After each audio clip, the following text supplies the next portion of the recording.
We're getting no support on this national crisis. Never in my life have I had a problem that I did not see an ending to. I don't see an ending to this. This issue will destroy New York City. An urgent message from New York City Mayor Eric Adams as the number of migrants who have arrived in the city since last April hits 110,000. The influx has strained resources, with Mayor Adams estimating the crisis could cost potentially $12 billion over the next 3 years. To help counter that, he's asking every city agency to reduce spending by up to 15% in the coming months. President Biden is facing calls to take federal action from Mayor Adams and New York Governor Kathy Hochul, as well as Illinois Governor J.B. Pritzker and Chicago Mayor Brandon Johnson, who are facing a migrant crisis of their own. We reached out to the White House for comment, and they provided a list of actions it's taken, including assisting the state and city of New York with more than $140 million in federal funding this year, as well as the state of Illinois and the city of Chicago with more than $45 million. Joining me now is the mayor of New York City, Eric Adams. Mayor Adams, thank you for coming back to the Sunday show. Yesterday, you warned agency heads they must slash their budgets by 15% by next spring to compensate for the increasing costs of the migrant crisis. Is this a way to put pressure on New York State and the federal government? What was your thought process in making this decision? No, not at all. And first of all, I'm glad you played that clip at the top of this conversation, because there's a clear distortion that my comments were anti-immigrant, anti-migrant. The Trump Republicans are trying to use it as such, which is not true. And then even the far left is trying to use it as anti-immigrant. We've done more than our share. Over 110,000 migrants have arrived in the city, 60,000 still remaining in our care. And the announcement we made yesterday is stating that we have to go and do several rounds of finding cost efficiency, 5%, 3 times in a row. That's 15%.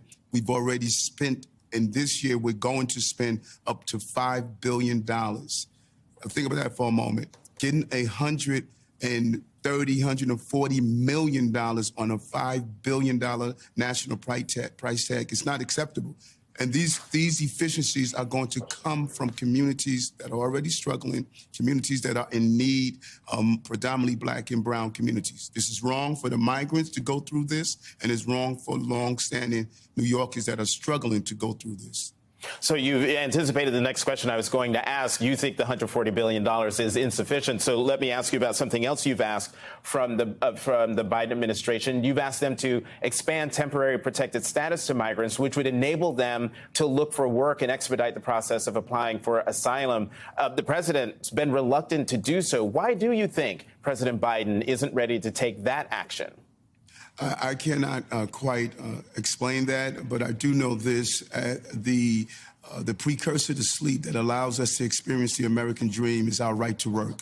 Every immigrant that has arrived at our shores had the ability to absorb oneself into our society by the right to work. This is so anti-American to tell people they have to come here anywhere from up to 2 years sometimes and not be able to provide for themselves. And I agree with the Chicago mayor, the mayor of Los Angeles, of Houston, of the governor of Massachusetts.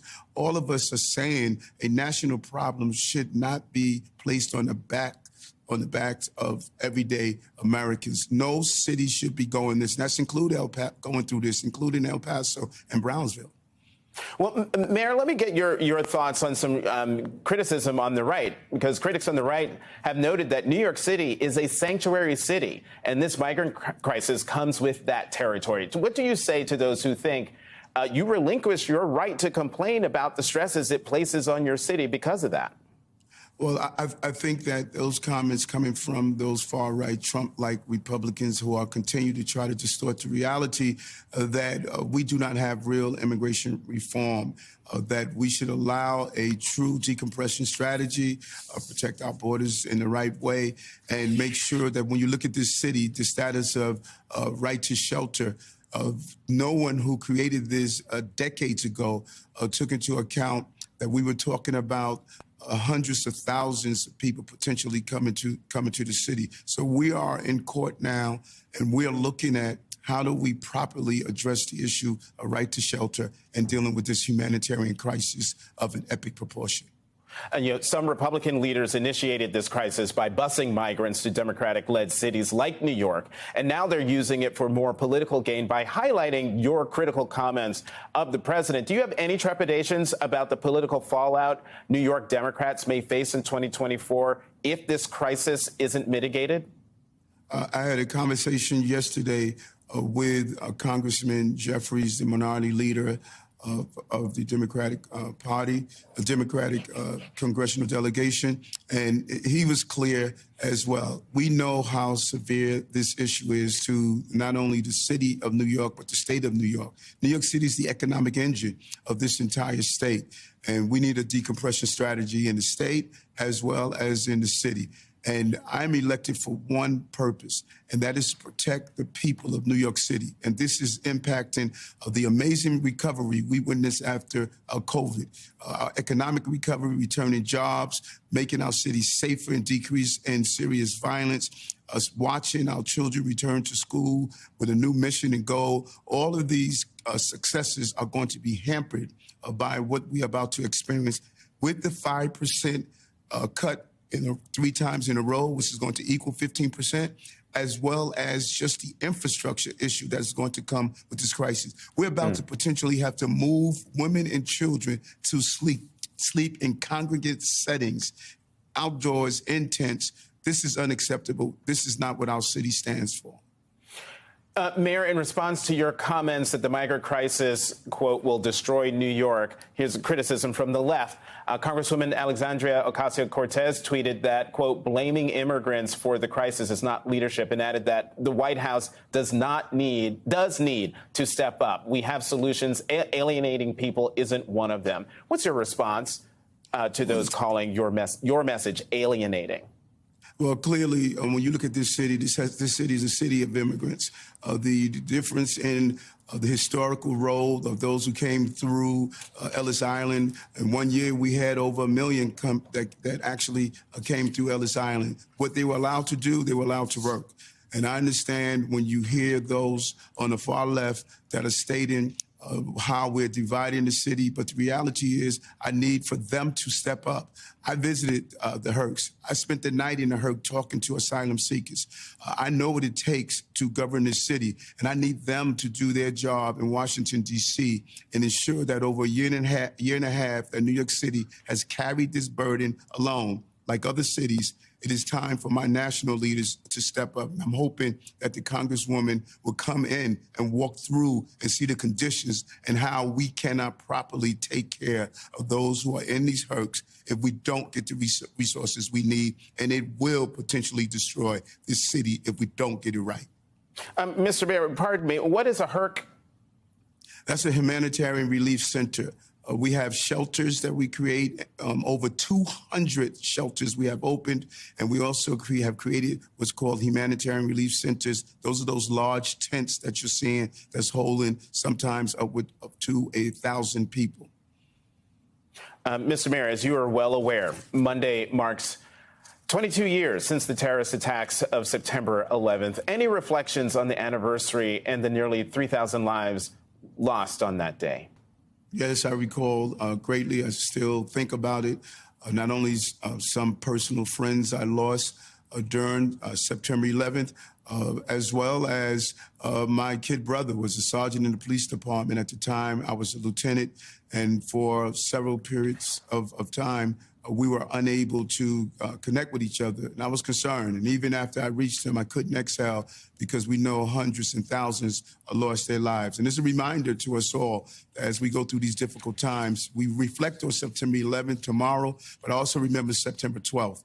This city got up.